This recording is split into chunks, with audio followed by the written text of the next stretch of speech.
All right, we are live, and Dave Kittle's here with a huge victory. That's right. I got my 2018 Eagles Super Bowl champion hat, and already with the Super Bowl championship Lombardi Trophy T-shirt. Because my mom drove up yesterday to see the baby from South Jersey, and already got some Super Bowl champion gear from 2 days ago. Here we go. I tell you what, though, I was rooting for the Eagles, but I felt bad. Two things, two observations from that No, game. I did. I felt bad. It was a beatdown, but I was super impressed, and maybe it's just because I'm a dad and I'm used to like crazy elementary school sports. Every single sporting event I go to for my kids from the ages of like third grade to eighth grade, parents are crazy, kids are crazy, coaches are crazy. Uh, I thought the Chiefs handled themselves really well. Like, no matter how bad they got beat down, I felt like they never lost their composure. They never like started falling apart. I think, they look sad, but they held it together pretty well. I mean they've been there. They won the last 2 years in a row, so they were definitely in a spot where they weren't used to being like Yeah. down, and then like things kept going bad, and they kept getting penalties and interceptions, and so interceptions, giving up points on offense, giving up points on defense.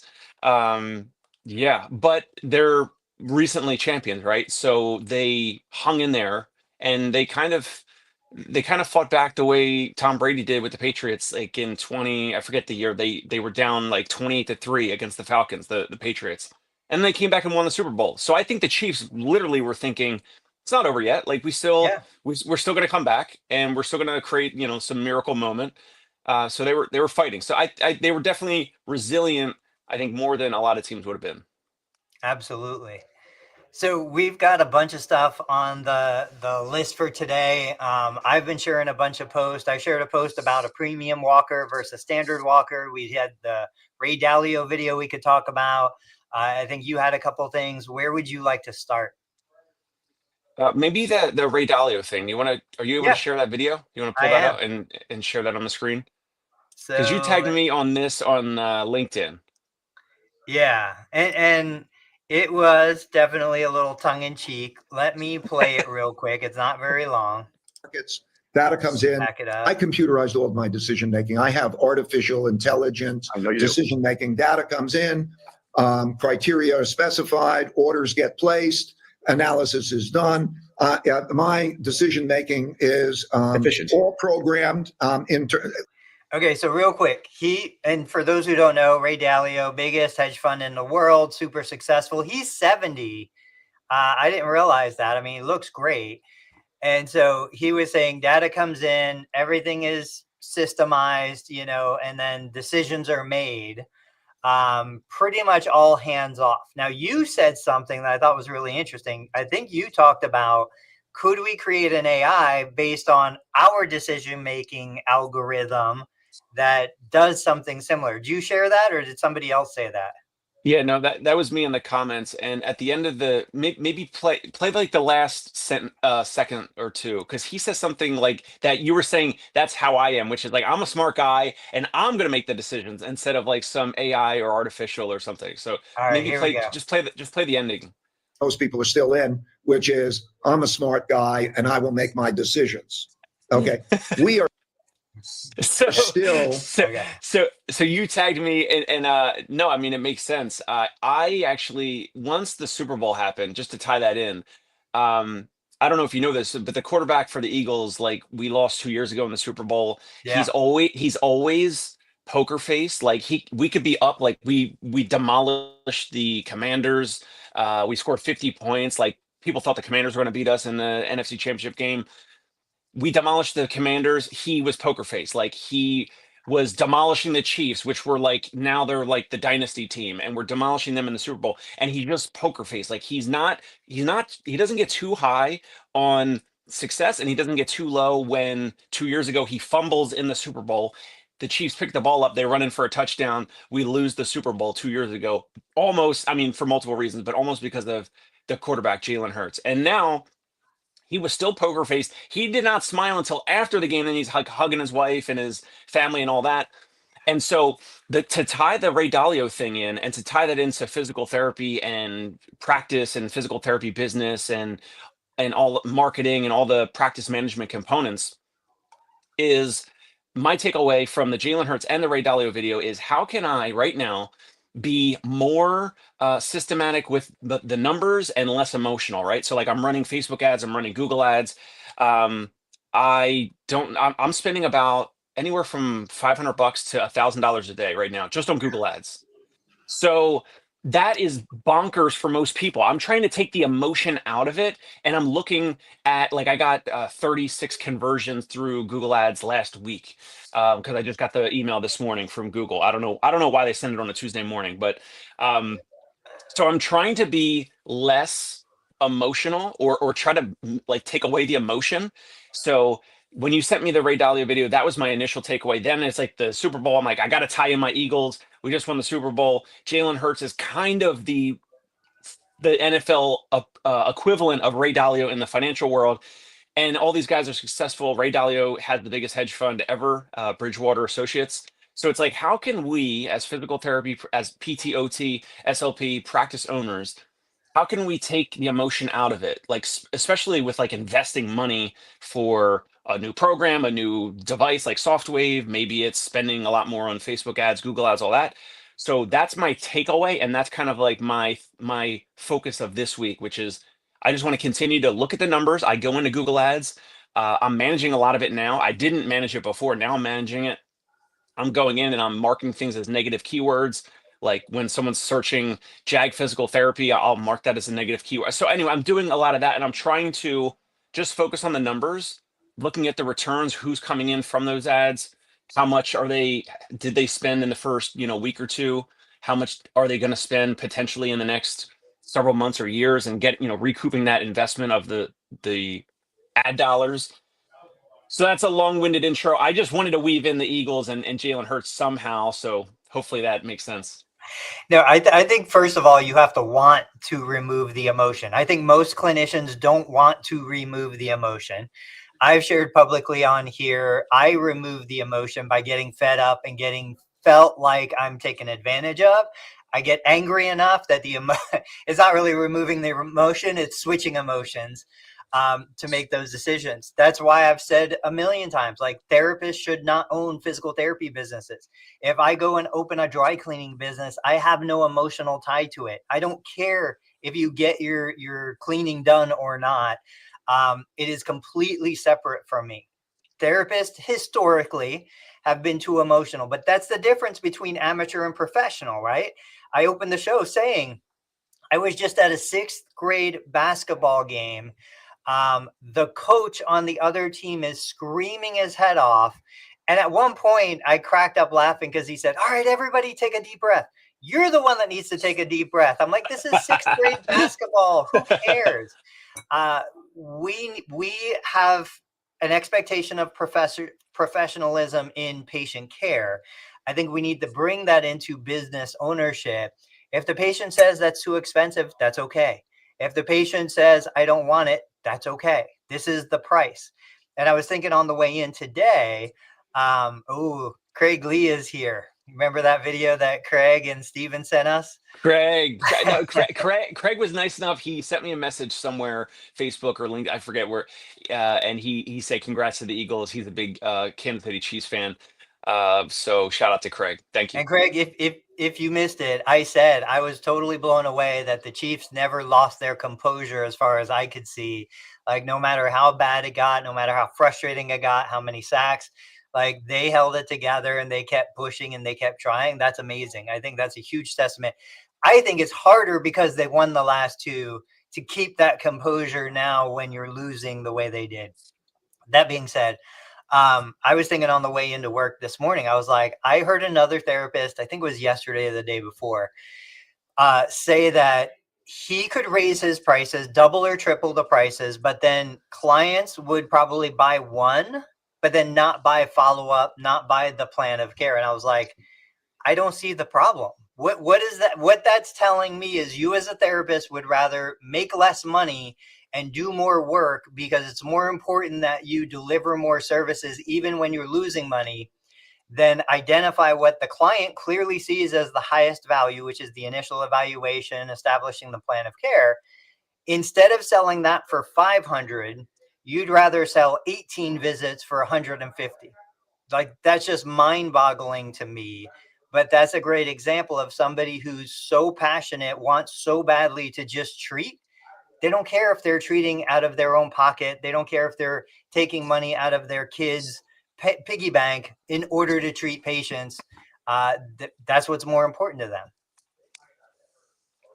I want to talk about this walker, and I want to tie it into some of the activity that I did yesterday, Yeah. because I did some physician marketing, which I never do, never, ever, ever.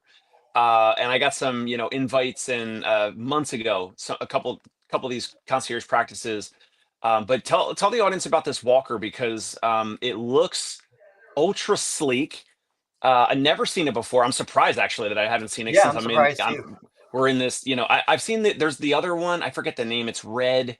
It's kind of similar. It's pricey like that. But this one, I don't know if you want to share this. Put it up on the Let screen. me show you something first. I told you guys last week I would share the Facebook ad stuff that I'm doing.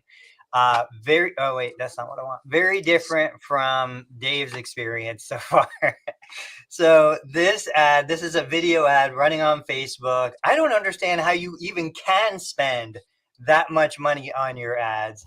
The only real criteria I listed for this ad, it's running for about a week now. I've got $5 a day spending limit, but I never even get to $5 a day. I've spent $29. I've gotten 91 link clicks. These are link clicks that go from the Facebook ad to my website. Now, it's not optimized for conversions or anything like that. It's literally the most simple, just to see if anybody's going to watch this. And I made it for three cities: Middletown, Trenton, and Monroe, like the three cities that I serve. I did limit the age group to, I think it's 40-year-olds plus. I didn't limit income. I didn't limit household anything. I didn't do anything else. Like, the only limits I put on there, those three cities and 40-year-olds or older. I can't even get to spend the kind of money you're spending, but I did get 91 clicks. I don't know if I booked any appointments because I literally just got in before we started, so I haven't looked to see. Any comments on that Facebook stuff? Well, I don't know specifically offhand how much I've been spending on Facebook. The dollar amounts I'm talking about is specifically Google ads, but on Okay. Facebook ads with Joseph Lowe that's running them, it's a way lower dollar amount. I think maybe in 2024, the first I don't know, month or two or three, I think I spent like $1,000 total on Meta ads, so Facebook and Instagram. That was before like the end of the year, like with the Christmas rush and all that, and Black Friday. I think it was turned off around then. So Okay. I'm spending Well, way more on Google and not so much on Facebook. for context, that ad has reached 2,800 visitors. This is a screenshot real quick of the business page on Facebook. This is all organic. So 1 million organic views in the last 28 days. 3-second views were like 500,000, 1 minute views, 12,000. So there's a huge drop off there, but at least I'm getting some reach on that. But this is, unrestricted, just all organic from my reels on the Facebook business page. This was the conversation. So I said, look, Medicare, and I'll give you the context behind it real quick. Patient gets a knee replacement. Medicare will pay for this $30 walker, right? This was somebody, I asked them if I could take this picture of their walker. This was somebody at the basketball game that I was referencing earlier this morning. So this is a real person. This is the walker on Amazon, $680 for that walker. And so my point in this post and for us to discuss is, okay, so clearly Medicare says this is what I'm going to pay for the standard forward wheeled walker. If you want more, you buy it, right? Like, why is that not applicable to therapists? If I have a new grad, amazing new grad, smart, funny, great kid, okay, he gets paid the Medicare allowed rate. But if I'm looking at people that are watching, somebody like Craig with years of experience, decades of experience, advanced certifications, invested tens of thousands of dollars in being better than the entry level therapist, why would he not be at a 6 to 10 times multiple on what the basic new grad is going to be paid? What do you think? Well, one thing is you're comparing a physical item, a physical product to a service, which that's the big challenge. That's the big difference. So you see a regular, they're sturdy. I was going to say dinky, but they're sturdy. Those $30, walkers that Yeah, everyone gets it's discharged with good or whatever. enough to do the job. It's good enough to do the job. It's safe enough. They're sturdy enough. They're fairly light. They break down. You throw them in the trunk. They're mobile. And then the difference of like the Cadillac of walkers, that 600 and 70 or $80 walker. I think that's easier because it looks way different. And of course, then the price, it just visualization. Like anyone that does any American that, like, regardless of reading level, they look at that and they're like, okay, that's obviously different than the $30 walker. But then when they're calling around for physical therapy, or they get referred by their physician, their surgeon after a knee replacement or whatever, and they're giving a list of potential PT offices, they're going to call around, and they're in the same mindset of like, I'm just going to call around.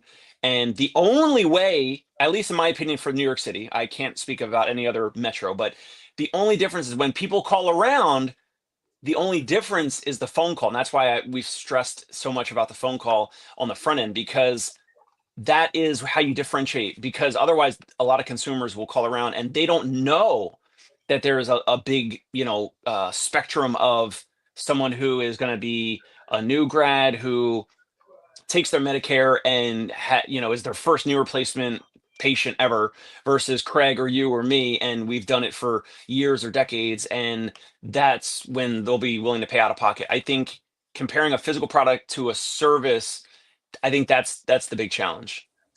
So I agree generally. Most people are just blindly choosing the therapist. You have PT credential after your name, that's what I'm going to get. Right. And so this is where we then go into, okay, where can I find the differentiation?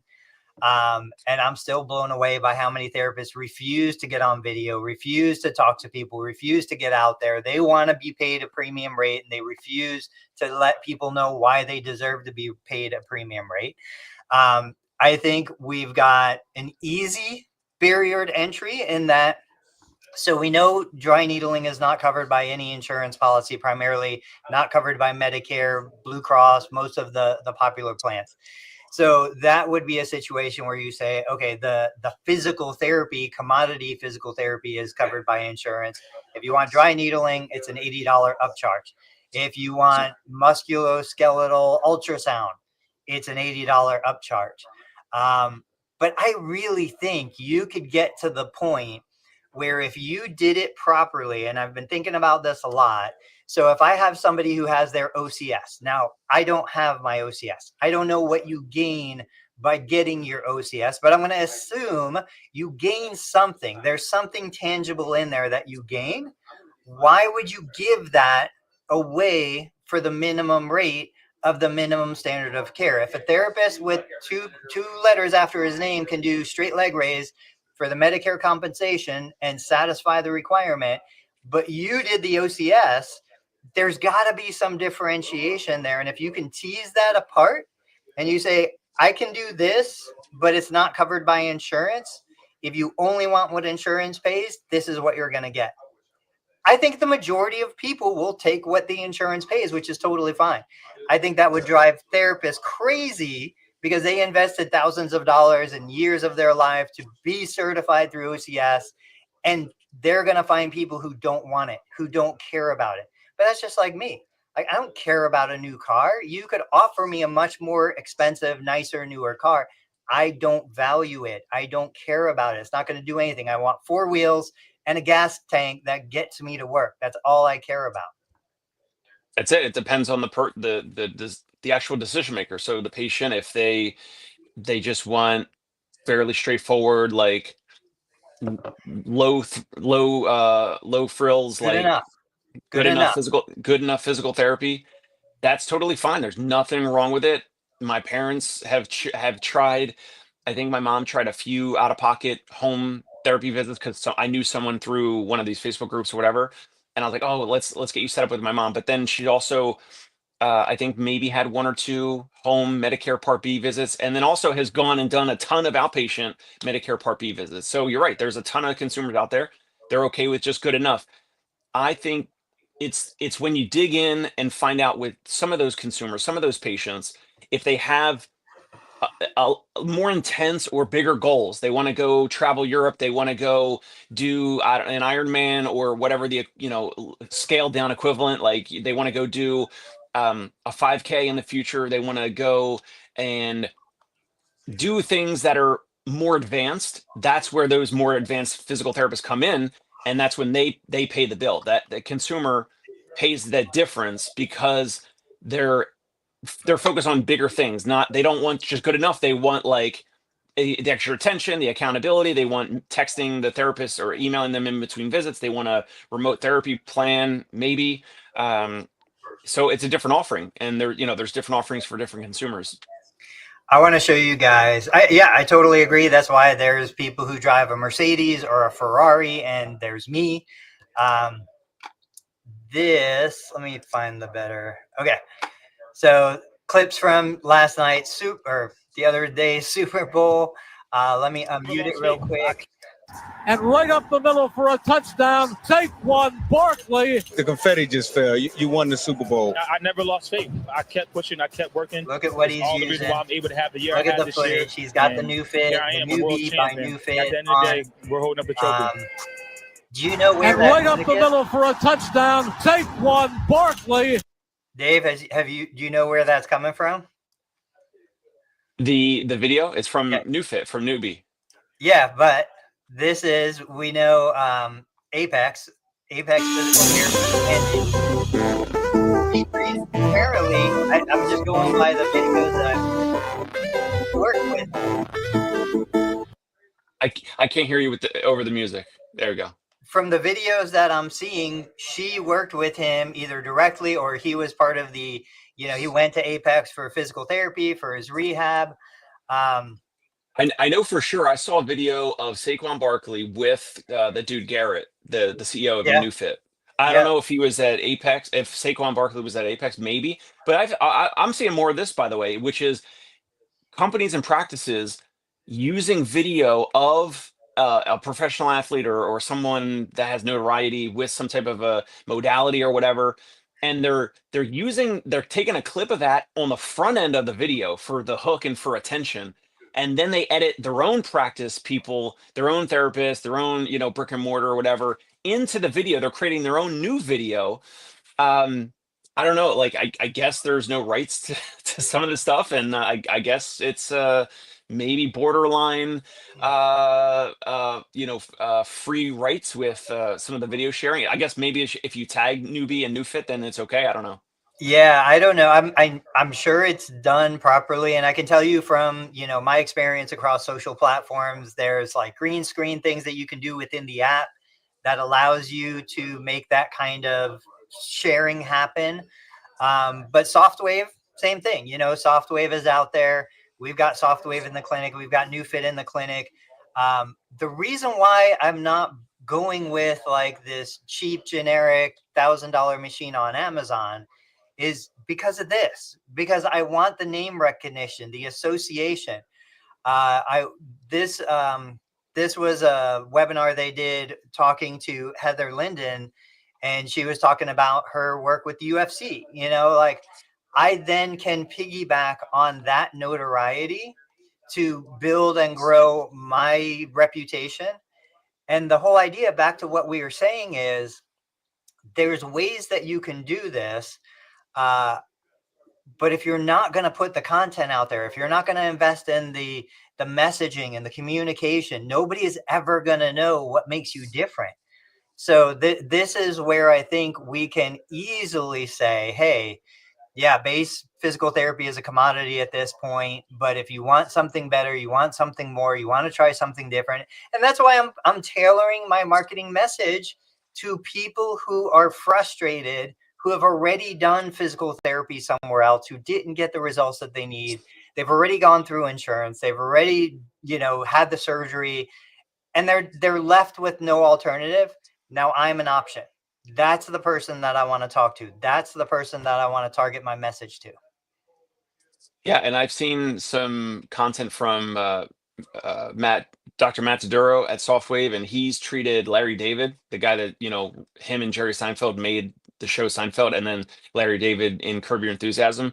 So Matt Taduro's got a ton of folks that he's treated, like retired football players. I can't even remember who, but like a ton of retired football players, NFL football players that he's treated. Like he's done Softwave on their knee and probably has them sign some type of a waiver or whatever, like free trial treatment if I can take pictures and videos of you getting this treatment or whatever. So yeah, I mean, some of that stuff like that's kind of like influencer marketing, right? Like that's still alive and well. It's happening all the time with all the other brands. Yeah, there's influencer marketing, which has been popular. There's user-generated content, which is even more popular now. But forever, like I remember 20 years ago, you'd hear about companies sending clothing, sending shoes, sending all this stuff to celebrities, hoping that the celebrity wears it so that they then, get that image out in the public. Paparazzi will take a picture of Jennifer Lopez wearing something, and then everybody wants to buy it. I still think that we can do something like that. Even today, I put out a handful of videos using like a flex bar, not the TheraBand branded flex bar. Those videos are okay. They're obviously salesy videos, but other videos where I use the same flex bar in a real patient intervention. In fact, I'll share one real quick. It's way more effective. I'm not mentioning the flex bar. I'm not trying to sell the flex bar, but people More effective meaning more views or what? Yeah, more views, more engagement, and then people will actually ask me questions like, where can I get that? What is that thing you're using? My computer is frozen. Can you still hear me? I can hear you loud and clear. Yeah. Okay. I'm not going to try and pull that up because it froze my computer. But yeah, like product placement, all that kind of stuff. I think we're going to see a resurgence of that. I think it's going to get more popular again. John, the therapy man. I was just reading his comment. The OCS, orthopedic clinical specialist, a prestigious certification earned by physical therapists who specialize in the diagnosis treatment. Yeah, that doesn't tell me much, John. That's not going to sell a patient. I want things that are going to sell. I want things that patients are like, oh my gosh, I need to have that. Great example. I was listening to Hormozy on the way into work this morning. He was talking about price raising. And he said, look, I love to take huge price raises and test them, not 10%, 20%. I want to double or triple the price. That's what got me in the conversation of a therapist saying, well, I could sell a $500 evaluation, but nobody's going to pay $500 for follow-up care. And true, because the evaluation is the most valuable, most important. They can't get that anywhere else. And in my opinion, if you do a good evaluation, you could get a monkey to do the treatment. Anybody, anything can do the treatment. It's choosing the treatment that has the most value. Do you think, in terms of pricing, like right now, are you still doing like the $500 Softwave offer? Is that kind of the ballpark where you're still at? Yeah, and that's my own limitation. I feel comfortable with that. I feel like anybody in this demographic can afford that. It's not something that's going to put somebody out. So the reason I was asking is because do you think it would be better or worse if you were to say it's $500 for one Softwave treatment, and if you don't feel better or significant or moderate improvement from the one session of $500 session, then you actually get as a bonus a second visit, a third visit, a fourth visit, a fifth visit. So now it's like it's a higher dollar amount for just the one, but you're minimizing risk and saying you can also try it up to like 5 times total, every couple days, or spaced out, or once a week, or whatever the protocol is. Do you think that would change? Like, that is not necessarily changing pricing, but you're front loading the first visit as saying the first visit and the first treatment is a little bit more valuable. There are some conditions, right? Like if you hit it with Shockwave, it might be mostly resolved, right? So like they might not need a second or third or fourth visit or session. Then those visits or sessions actually, maybe they can be used later as a credit, or they don't look as valuable, right? So have you tested or considered any of that? Yeah, and I love this conversation. Let's talk about this a little bit. I always talk to my kids, like, what do you think is the difference between 50% off or buying 2 for 1? Like, why would a company choose 50% off versus 2 for 1? What does the pricing model do to affect consumer behavior? Well, if I have a ton of inventory that I just need to unload, I'm going to do 2 for 1 because I want to get that inventory out of here. But if I'm, whatever, the price always has to elicit a response in the patient.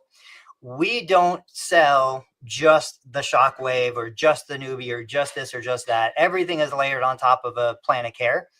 So if I did do $500 for one Shockwave treatment, I'm not incentivizing the return for the completed plan of care through the insurance reimbursement. And I do still want to have the rest of that. I still want that person in the clinic, and I want to build that relationship for other reasons. So part of the reason why I didn't go with something like that is that reason. Also, I still think, from a value consumer, if this person was a high-end, athlete or CEO, and they're like, I want this fixed as fast as possible. Okay, $500 single session, we're probably going to get you resolved in a session. Like, absolutely, that's the consumer for that. For the value consumer who's willing to pay the money, but they want to feel like they're getting more value, I think it's easier to say 4 weeks, come in as much as you want. We'll do this based on the protocol as much as you need. If you feel, the truth is, if they feel good, they just quit coming. Like I've still never met somebody who keeps coming just to come. Like it's still a nuisance to come to therapy. So everybody who starts to feel better, even if I sell them 10, by 3, they just quit coming. But I don't want them to think, oh, now you have 7 on credit. So I do based on weeks, 4-week protocol. I do a flat dollar amount that you pay up front. I am stepping back into the money back guarantee for a couple of things. The Facebook video mentions a money back guarantee. And the funniest thing, the most sweetest irony, I've got a guy, he's been coming for years. He can't get past 95 degrees of flexion, knee flexion. I said, you're not eligible for this offer because I would have to refund you because I can't. But my claim is 10 degrees in 4 weeks. I will get you 10 degrees more knee range of motion in 4 weeks. Or not only will I refund you your money back, I will refund your insurance company their money back. And I go on to say, because I believe there needs to be accountability in healthcare. I can mention why accountability is important. I love this. I shouldn't get paid if I make a promise and I don't deliver on that promise. That's the ad that I'm running right now. And a couple ideas behind that. Idea number 1, I know most people will do the 4 weeks. A lot of them aren't going to get the range of motion. Because I said, if you had a knee replacement 3 months or 3 years ago, and you're still not getting the range of motion you need, come and see me. I said, I'm working with companies like SoftWave, NewFit, Biodex Rehab to create post-surgical protocols specifically for patients who haven't regained the range of motion they need to get off the commode or walk downstairs, forward, step over step. Those 2 things I've heard 1,000 times from my clients. So I'm using their language. I'm referencing companies that have that kind of visibility out there. I'm tying these things together and I'm saying, I'll refund your money. It's not about the money. It's about getting you an alternative solution because conventional therapy didn't work for you. And I mentioned that you probably had an x-ray and the x-ray looked totally normal because I know that's a trigger for a lot of patients sitting in that position. So I'm hitting all the hot buttons that I can hit. And I know that the reality is once somebody does 4 weeks thinking I'll get my money back, they're not going to want their money back because they're going to be vested at that point. That's enough time for me to build the relationship, to have the connection where they're going to stay. And if they are the kind of person who says, no, you put in all this work, I want my money back, that's fine. I don't want you in my clinic. You're not the right patient to be here. You know, we've got somebody out there right now. We did multiple manipulations. He's had multiple rounds of therapy. He's still working his butt off every single time he comes in to try and increase range of motion. He won't quit, and I love it, and I'm not going to quit on him. So that's the culture that we're trying to foster. I love it. And you are using part of the Alex Hormozi value equations, because in the value equation, on the numerator, the top part, one of the components is the likelihood of achieving the dream outcome. So in this case, the dream outcome would be someone who has a stiff knee after knee replacement, and they want more bending, they want more knee flexion. Your offer is saying 10 degrees or more in 4 weeks with this offer, with this treatment approach, this protocol. So the dream outcome is someone who wants to have more knee bending, typically, like you said, to get on and off of the commode, that type of sit to stands, maybe stair climbing, but definitely with dressing, bathing, toileting, all that. So that's the dream outcome, is so that they can be a little bit more independent. They can do those daily activity of daily living, those daily tasks, and feel like they're they're independent and they have integrity and all that. So that's what they want. That's the dream outcome. And then is the likelihood that that'll actually get achieved. They have not achieved it at the other physical therapy place, or they haven't achieved it on their own. Now they see your offer, your video. Hey, this is an offer. This is speaking to the potential dream outcome that I want, which is more knee bending so I can do toileting and all that independent stuff. But what's the likelihood that it'll actually happen? But then when Tony in the offer says 10 degrees or more in 4 weeks or whatever, otherwise your money back, and I will not, bill your insurance or whatever, you're reversing risk. You're saying, hey, we believe in this so much, we're getting great outcomes, that you're only going to pay if you get this dream outcome. And if you don't get this dream outcome, or you are not satisfied, then you get your money back. So you're minimizing risk, or you're taking the risk away, other than they have to drive over to your clinic and schedule a time or whatever. But there's no dollar amount that they're going to lose if they find out, oh, this didn't work for me, and this was all hype and I was lied to, or whatever. So yeah, you're reversing risk. I love it. I think some of the psychology behind it too is, if somebody is not even willing to put, $500 on the line, they're probably not in the mindset to make any improvement anyway. You go back to like the readiness of change and those different stages. I want somebody who's already taking action. The easiest person, the most successful person, is the person who's already done the things that they need to do to be successful. We as clinicians have this tendency to want to help people that aren't ready to be helped. They're not ready for that change, and we're empathetic, and we see and we know how much we can impact them, but it's not the right time to put our efforts into that person.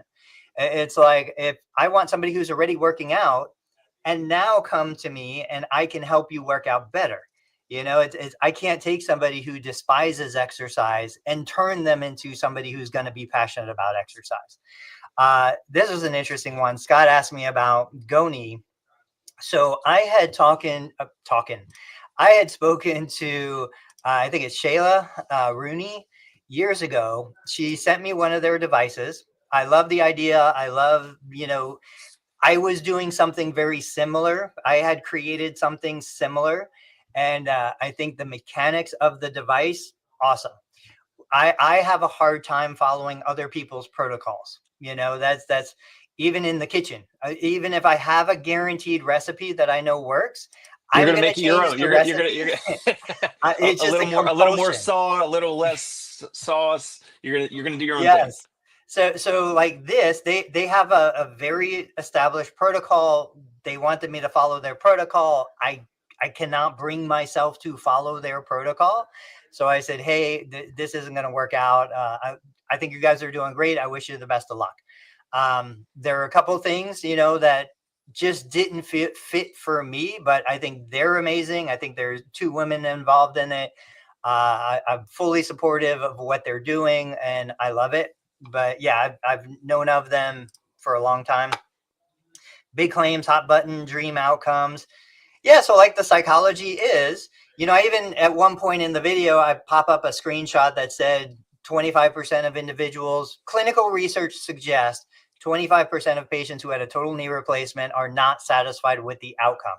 And I show the study that shows that stat. And I said they either have more pain or the same pain as before surgery. They don't have the range of motion they need to do the things that they want to do. I don't talk about my training. I don't talk about the features. I talk about the benefits. So that's an example of following a formula that's loose enough that allows me to bring my own interpretation to it. I'm not saying it's going to work. I'm just saying that these are the things that I try and experiment with. And just like earlier, I said therapists are more interested in treating patients than they are in making money. I'm more interested in experimenting and learning and doing things than I am in making money. So I could hire Joey. Joey made me an offer this morning saying, hey, if you need any help on your Facebook ads, Joey Albritton. And I know he would do it 1,000,000 times better than me. But this is fun. It's costing me money, but it's fun. It's a hobby of mine. It's something I enjoy. But I acknowledge that. I acknowledge that I'm doing it even at my own loss.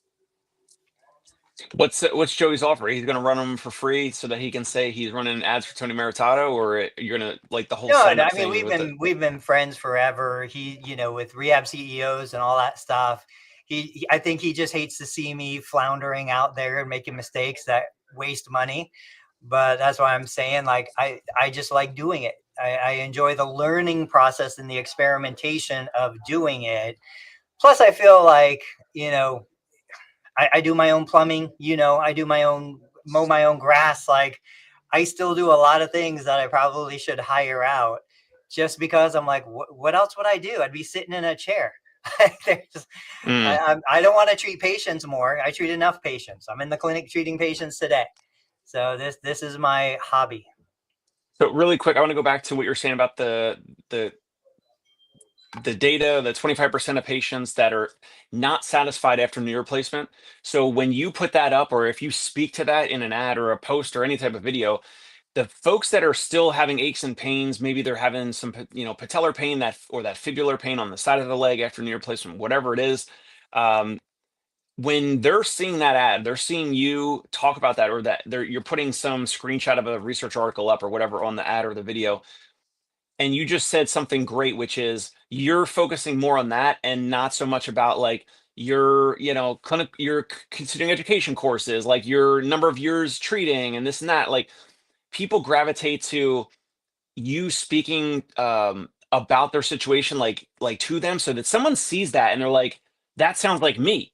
That's I had a knee replacement and I still have aches and pains or whatever. And we know there's multiple reasons why. But whatever the reason is, that person might see your ad, your video, and say, who is this guy? Total Therapy Solutions. They click in, they learn more. Tony Maritato. The fact that you're presenting it that way and less about yourself, less about the normal physical therapist brochure type ad of we do cupping, we do kinesiotape, we've been in business for 22 years, we this, we that, we have all these continuing education courses. When you're saying about the 25% of patients who had the knee replacement that are not satisfied, and here's something that you're doing for that group of people, anyone that watches it, if they're in that group, they're this place understands me. They get me. They sound like they understand me. And so when people feel understood, they're more likely to lean in and convert and pursue that option without you even talking about courses, years of experience, features, benefits, all that. You're speaking right to that person, that consumer.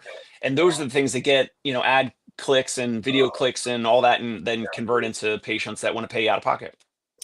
And this is where I think the difference between the push versus pull marketing.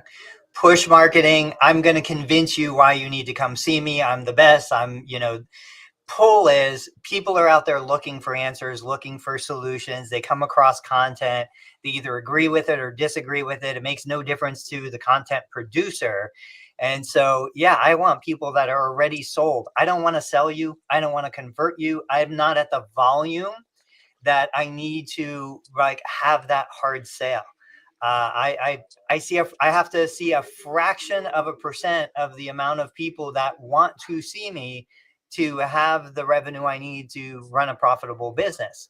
I also said, and I don't know if you saw that post, I am getting a lot more inbound through Facebook Messenger and other inbound. Now TikTok, I'm getting messages from people who are like, hey, I've got this problem, and they're asking me through private message. So I went into ChatGPT. I took some of those inbound messages and I said, hey, these are the things that people are asking me for. This is the link to my clarity.fm account.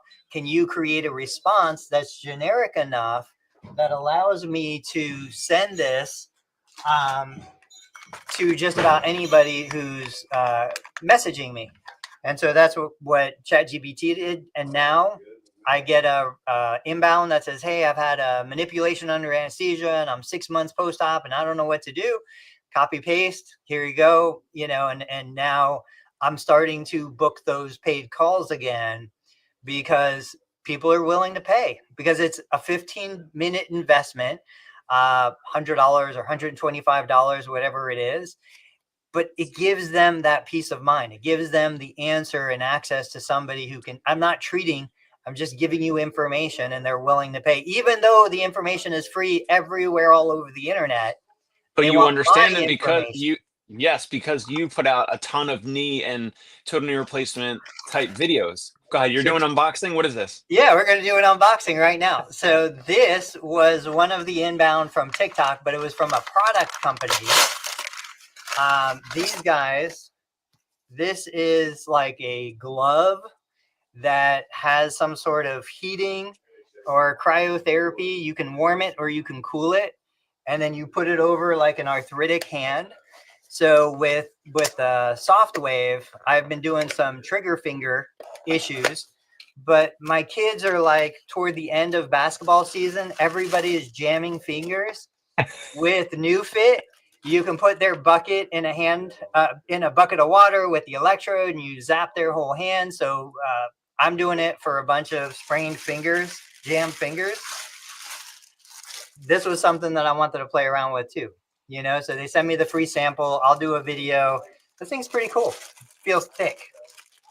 Have your kids with the jam fingers? I saw the video maybe a week or two ago with you doing one of your sons had their hand in the bucket full of water with the newbie and all that. Did they give you any report of how they felt after the first time, or did they notice benefits and improvement of like range of motion or anything after doing it? Yeah, so increase range of motion immediately. But I mean, we're doing range of motion in the water while the electricity is running. So is it the range of motion that increased is it the movement that increased range of motion? Was it the electricity? Was it the combination of the two? Did the direct current from the newbie reduce the pain, which allowed him to move? I don't know. There's 9 million things. I just purchased a foot bath. I'm going to be doing peripheral neuropathy treatments for patients using the NeuFit, using the Soft Wave, and then putting them on the Biodex Rehab treadmill so that we can see how that works with the harness in place. So what are we going to talk about? Oh, this thing feels good. So that would be something you could throw in the freezer for a cooling effect, and then for warming, you'd like microwave it, or what does it say? That's what I'm thinking. So heating therapy, room temperature, microwave for 15 seconds. Make sure it's not too hot. I don't know how you do that. Don't heat it more than 45 seconds. That sounds like it could be like the McDonald's coffee cup from 20 years ago when someone got burned. Sure. Speaking of which, right here, so buddy. Be careful. Yeah, but so we eliminated moist heat because I didn't even want the liability of burning somebody. But for a time, the worst injury in the clinic was burns from moist heat. The It second still is was falling off the bike. across the country in outpatient Yeah. physical therapy practice. The number one lawsuit is burns from hot packs. So I was like, you know what? To heck with that. It doesn't even do anything except it's the sensation of warmth. So I'm like, I'm done. I'm not doing moist heat anymore. We got rid of everything. But these are the elements of the patient care experience that make my genuine research-based decisions more impactful. I'm not going to take that away from patients who are eager to pay for it. So we'll see what happens with it. But we're closing the show. What are your parting thoughts? Parting shots. I like when we discuss like options, like that the consumer has options. I think sometimes they don't realize it, but like we compare the walker, and you got the $30 walker that Medicare pays for, and it's free. And so, like you said, it's good enough, and it's going to be good for a lot of folks. Then, like some folks end up not even using it, and then they give it away to someone else, or they drop it off at some, DME company or something, some DME store, because they didn't use it and they want someone else to use it. It's still in the bag. It still has the tags on it. It is just fascinating, and it's fun to talk about the differences between that walker, the $30 walker, versus a $680 ultra light, whatever walker, and how it's for different consumers. It's not for everyone. It's for a certain subset of folks. There's a ton of those folks out there, not just in New York City where I am, but I truly believe everywhere.